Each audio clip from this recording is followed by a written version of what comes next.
Isang araw, sa gitna ng tahimik na gabi ng Abril, may isang tao na naglakad sa kaharian ng kanyang isipan. Si Juan, isang ordinaryong tao na nagtataglay ng mga pangarap na malaki ngunit hindi alam kung paano simulan ang kanyang paglalakbay patungo sa tagumpay. Ang buhay niya ay puno ng mga pagsubok. Ngunit may isang bagay na hindi niya matanggap ang pagkatalo. Isang araw, habang siya ay naglalakad sa kalsadang tinatahak ng marami, nakatagpo siya ng isang matandang mang-uukit ng kahoy. Ang matanda ay nakaupo sa tabi ng isang puno, na may mga simpleng gamit at isang piraso ng kahoy na nasa harap niya. May kakaibang aura ng kapayapaan at karunungan ang matanda. Habang dumadaan si Juan, tinanong siya ng matanda, "Bata, may nararamdaman ka bang kakulangan sa iyong buhay? May mga tanong ka ba na hindi mo masagot?" Napatingin si Juan sa matanda, at hindi alam kung paano sasagutin ang tanong. "Oo, Lolo," sagot ni Juan. "Pakiramdam ko po, may kulang sa aking buhay. Hindi ko po alam kung paano ko makakamtan ang mga pangarap ko." Ang matanda ay ngumiti at inabot ang isang piraso ng kahoy na may nakaukit na 6 na numero. "Ito," sabi ng matanda, "ang 6 na numero ng kapalaran. Ang mga numerong ito ay may kahulugan. At kapag naunawaan mo ang kanilang mga mensahe, malalaman mo kung paano baguhin ang iyong buhay." Nagulat si Juan sa narinig. Ngunit ang matanda ay nagpatuloy. Ang buhay ay hindi laging tungkol sa paghahanap ng mga sagot. Minsan ito ay tungkol sa mga tanong na nagdadala ng mga bagong pananaw at mga pagkakataon. Ang mga numero ay may malalim na kahulugan. At ang mga ito ay may kapangyarihan upang magbigay gabay sa iyong landas. Ang mga salitang iyon ay pumasok sa isipan ni Juan. Tumagal siya ng ilang sandali bago magtanong, "Paano po ako matutulungan ng mga numerong ito?" "Lolo," sumagot ang matanda ng may kalmado, "ang bawat numero ay mayroong natatanging enerhiya. Ang mga numerong ito ay magbibigay sa iyo ng mga pagkakataon sa buwan ng Abril 2025. Kung susundin mo ang kanilang mga aral, makikita mong magbabago ang takbo ng iyong buhay." Bilang si Juan ay nakikinig, napansin niyang may mga pagkakatulad ang mga numerong iyon sa mga aral ng buhay. Sa bawat kanto ng mga numero, may mga mensahe ng pag-asa, pananampalataya, at lakas ng loob. Ang mga numerong ito ay hindi lamang simpleng mga halaga ng matematika, kundi mga simbolo ng mas malalim na mga pagninilay. Ang mga numerong ito, patuloy na sabi ng matanda, ay simbolo ng mga hakbang na kailangan mong tahakin upang makamtan ang iyong mga pangarap. Hindi mo kailangang magmadali, ngunit kailangan mong maging handa sa bawat hakbang. Ang mga numero ay magbibigay sa iyo ng mga pagkakataon. At sa bawat pagkakataon, ikaw ay matututo ng mahalagang aral. "Paano po ako magsisimula, Lolo?" tanong ni Juan. Puno ng kuryosidad at excitement. Ngumiti ang matanda at nagsimula siyang magbigay ng mga paliwanag tungkol sa bawat numero. Ang unang numero na kailangan mong pagtuunan ng pansin ay ang 21. Ito ay isang simbolo ng bagong pagsisimula at lakas ng loob upang mag-take ng mga risks. Kapag nakita mo ang numerong ito ang pagkakataon mong magbago at magsimula muli. Pangalawa, patuloy ang matanda, ay ang 14 na nagsisilbing simbolo ng balanse at pagpapabuti. Minsan, ang pinakamagandang hakbang ay hindi ang pinakamabilis, kundi ang pinakamalalim. Kailangan mong maglaan ng oras upang magplano, mag-isip, at mag-reflect. Balansehin mo ang iyong mga emosyon, kaisipan, at mga layunin. Pangatlo, nagsalita ang matanda ng may kalmado, ay ang 5. Ang numerong ito ay nagsasaad ng pagbabago at pag-usbong. Ang buhay ay hindi palaging makakamtan sa isang linya. May mga pagkakataon na kailangan mong sumubok ng bagong landas at maglakbay sa mga hindi inaasahang direksyon. Ang 44 na ay nagsisilibing simbolo ng tiyaga at pagkakaroon ng katatagan. Maraming mga pagsubok sa buhay na magdadala ng pag-aalinlangan. Ngunit ang numerong ito ay nagpapaalala sa iyo na maging matatag. Huwag mawalan ng pag-asa. Patuloy na magsikap at magtrabaho. Sunod, mayroong 32. Ang numerong ito ay nauugnay sa pagiging malikhain at pagpapahayag ng sarili. Buksan mo ang iyong isipan sa mga bagong ideya at tumanggap ng mga pagbabago. Kung ikaw ay malikhain, magugulat ka sa mga bagong pagkakataon na magbubukas. Huling-huli, sabi ng matanda, ay ang 19. Ito ay simbolo ng kumpletong paglago at tagumpay. Kapag natutunan mong pagsamahin ang lahat ng mga numerong ito, makakamtan mo ang tagumpay na iyong hinahangad. Ang numerong ito ay nagsasabing sa dulo ng lahat ng ito, ikaw ay magiging isang ganap na tao. Bago magpatuloy ang matanda sa kanyang mga paliwanag, nagsimula ng magbago ang paligid. Ang hangin ay tila humihinga ng mas malalim. Ang mga dahon ng puno ay nagsimulang mag-alon ng dahan-dahan. At ang mga bituin sa kalangitan ay kumikislap ng mas maliwanag. Habang si Juan ay nakikinig, unti-unting naramdaman niyang nagkakaroon siya ng kakaibang lakas ng loob. Ang bawat numero na ibinigay ng matanda ay tila kumakatawan sa isang aspeto ng kanyang buhay. Sa mga simpleng aral, natutunan ni Juan na ang bawat hakbang, bawat desisyon, at bawat pagkakataon ay may kahulugan. Ang mga numerong ito ay nagsisilbing gabay sa kanyang landas. Mga paalala na ang tunay na tagumpay ay hindi lamang nakabase sa mga material na bagay, kundi sa kagalakan ng pagkakaroon ng balanseng buhay. Dahil dito, si Juan ay nagsimulang maglakbay sa kanyang buhay ng may mas malalim na pangunawa.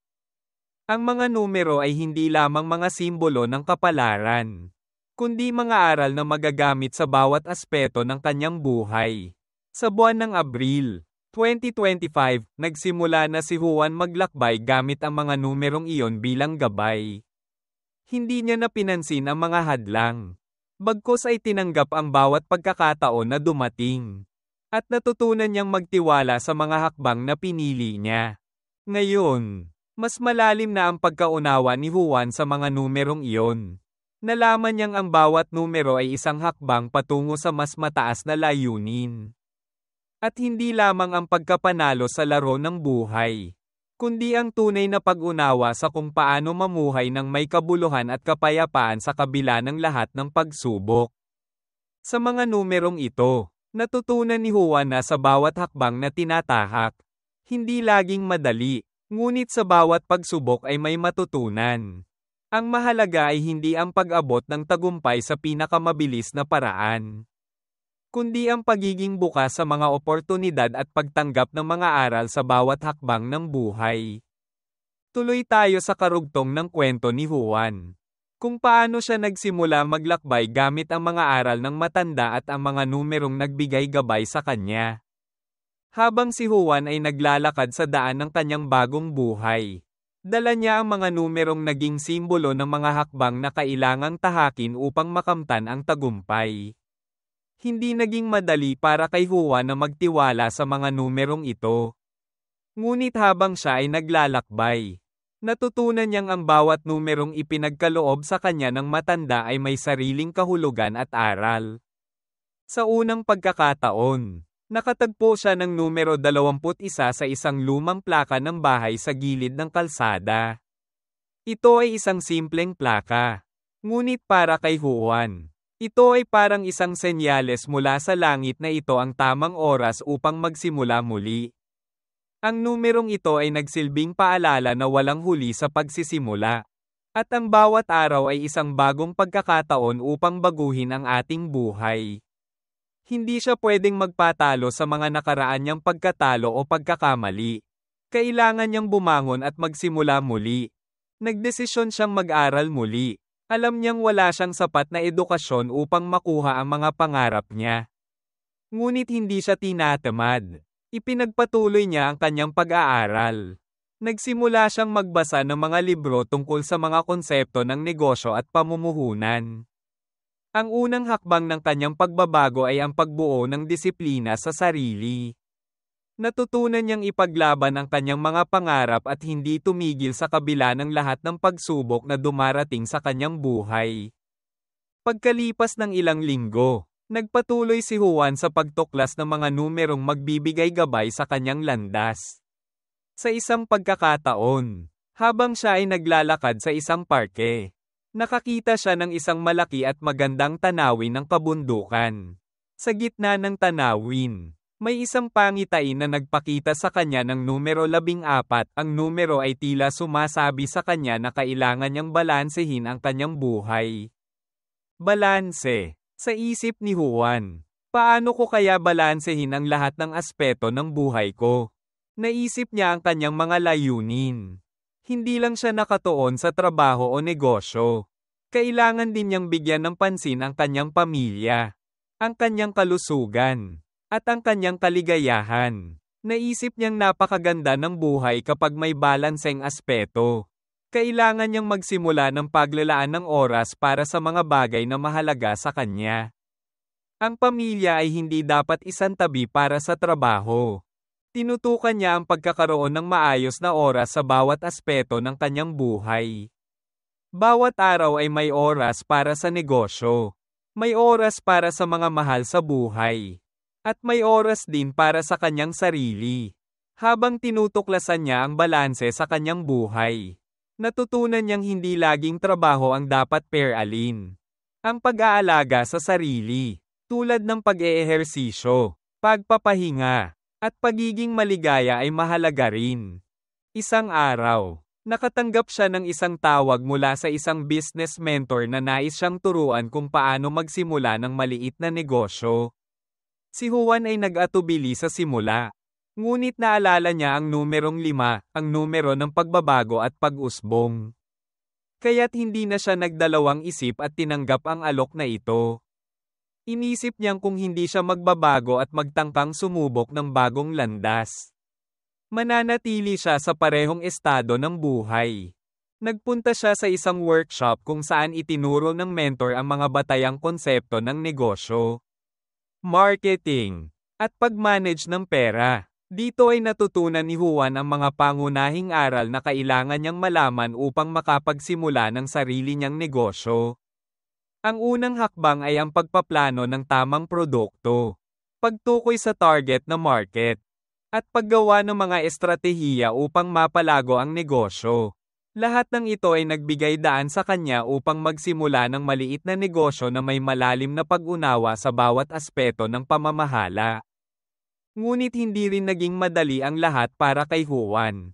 May mga pagkakataon na siya ay nakakaranas ng kabiguan. Ngunit hindi siya bumigay. Habang patuloy siyang nagsusumikap, naiisip niya ang numerong 44, ang simbolo ng tiyaga at katatagan. Ito ang nagsisilbing gabay kay Juan upang maging matatag at patuloy na magsikap. Sinubukan niyang magpatuloy sa negosyo kahit na maraming balakid. May mga pagkakataong nawalan siya ng mga kliyente. At may mga buwan na mahirap makuha ang inaasahang kita. Ngunit sa kabila ng lahat ng ito, pinili niyang magsikap pa at matutong magpatuloy.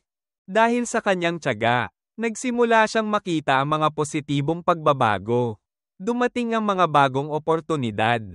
Nagsimula siyang makahanap ng mga bagong kliyente at ang negosyo ay unti-unting lumago. Ang negosyo na kanyang pinagtibay ay naging isang simbolo ng kanyang lakas ng loob at katatagan sa kabila ng mga pagsubok.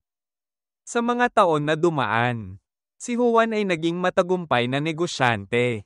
Ngunit hindi niya nakalimutan ang mga numerong nagbigay gabay sa kanya.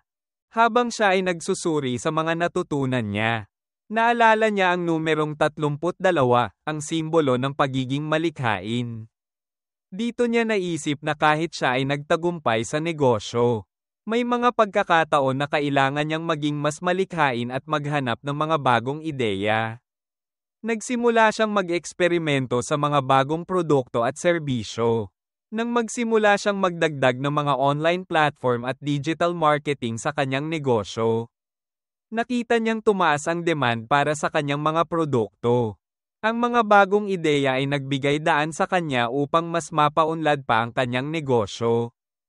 Ngayon, Isang taon ang nakalipas mula nang magsimula siya ng negosyo. Natutunan ni Juan ang pinakamahalagang aral ng lahat.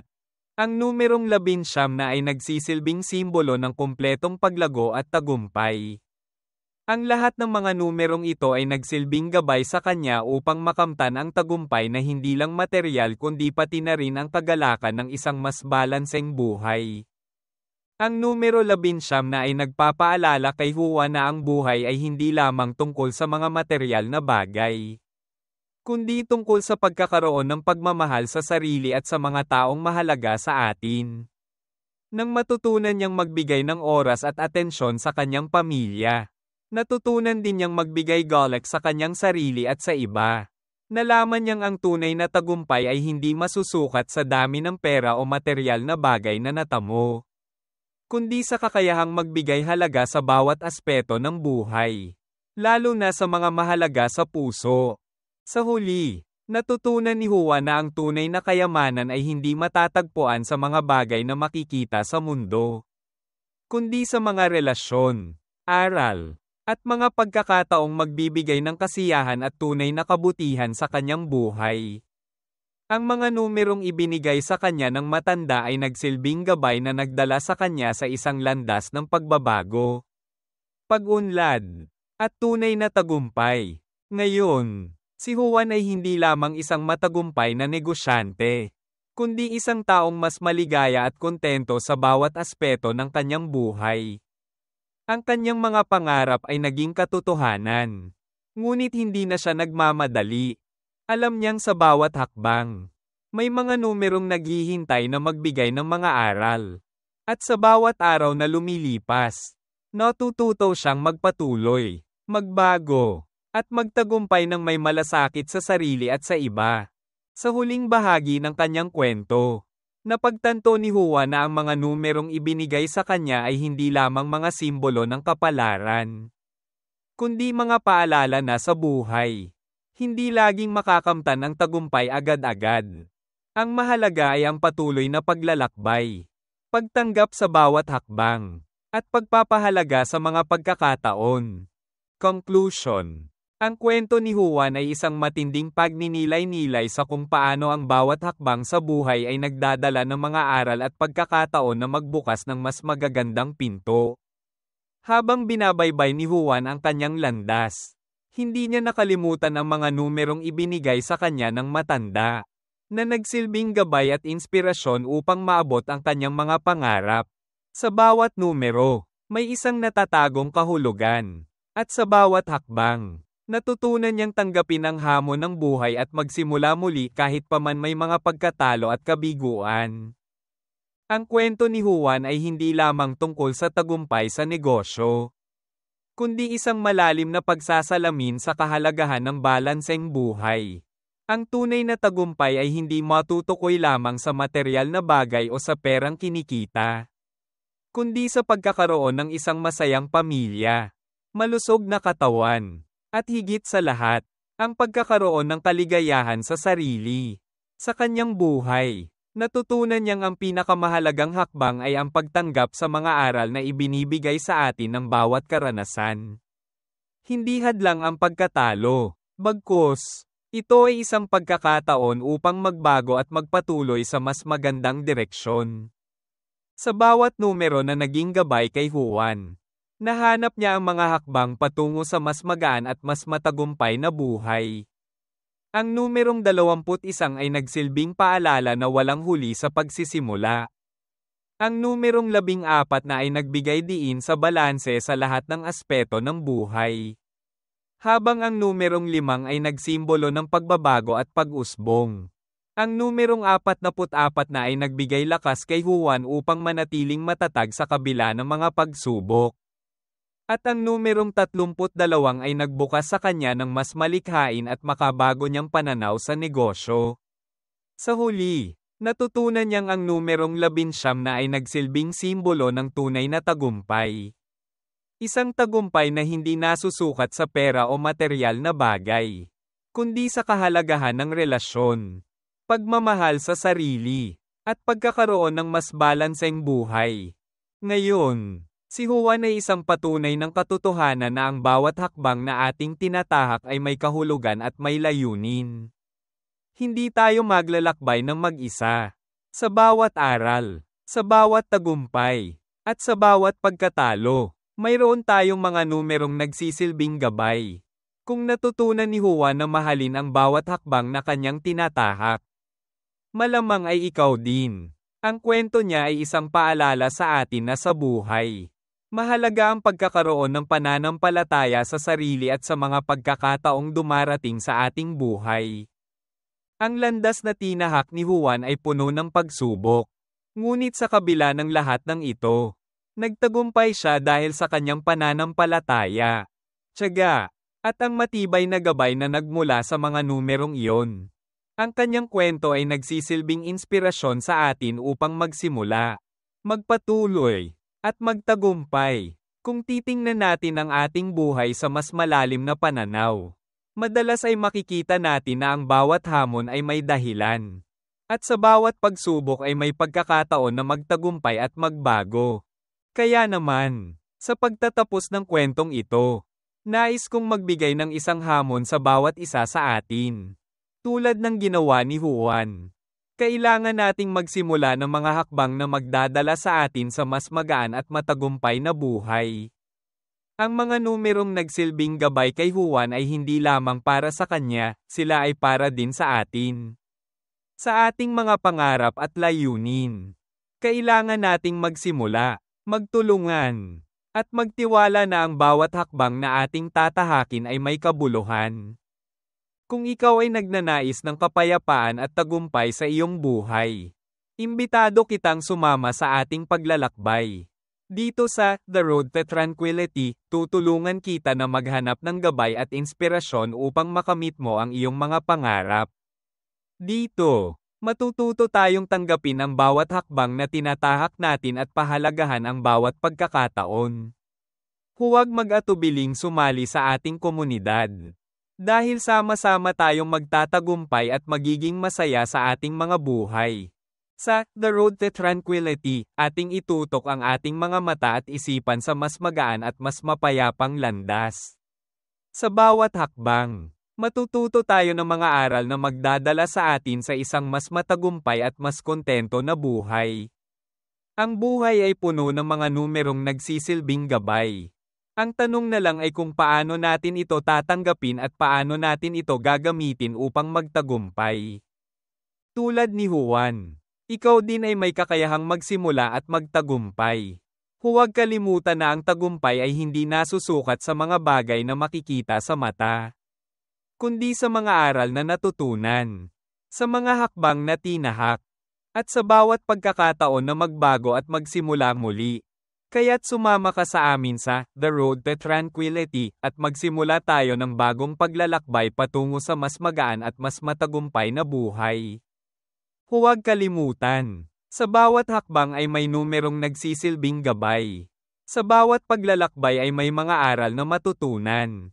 Ang buhay ay isang mahaba at masalimuot na daan. Ngunit sa pamamagitan ng tamang gabay, bawat hakbang ay magdadala sa atin sa tagumpay at sa kapayapaan. Halina't maglakbay tayo ng magkasama at magtulungan upang makamtan ang ating mga pangarap.